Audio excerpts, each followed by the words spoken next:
తెలంగాణలోని ఒక చిన్న పల్లె పేరు రామాపురం. పల్లె చుట్టూ పచ్చని పొలాలు, చెట్లతో నిండిన ప్రకృతి.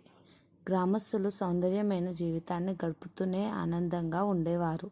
ఒకరికొకరు సహాయం చేసుకునే మంచితనంతో జీవించేవారు. ఆ గ్రామంలో రామయ్య అనే వృద్ధ రైతు ఉండేవాడు. చిన్నప్పటి నుండి కష్టపడి తన పొలాన్ని అభివృద్ధి చేసుకున్నాడు. రామయ్యకి ఒక కొడుకు. ఆ కొడుకు పేరు రాజు.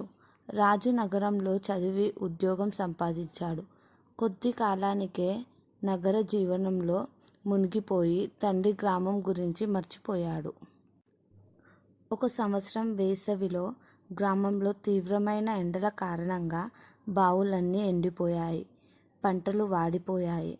గ్రామ ప్రజలు బాధలో మునిగిపోయారు. రామయ్య మాత్రం ఆశ విడవలేదు. మనము కలిసికట్టుగా ప్రయత్నిస్తే మన పల్లెను తిరిగి పచ్చదనంగా మార్చగలం అని గ్రామస్తులతో చెప్పాడు. అప్పుడు రామయ్య తన పొలం పక్కన ఉన్న చిన్న కొండ దగ్గర బావి తవ్వడం మొదలుపెట్టాడు. ఒకరితో మొదలైన ఆ పని తర్వాత గ్రామం అంతా చేరి అందరూ కలిసి బావి తవ్వడం మొదలుపెట్టారు. కొన్ని రోజులకి కష్టానికి నీరు లభించింది. బావి నీటితో పొలాలు పచ్చగా మారాయి. వర్షాలు కూడా కురిశాయి. పల్లె పునరుద్ధరించింది. రామయ్యకు ఆనందం.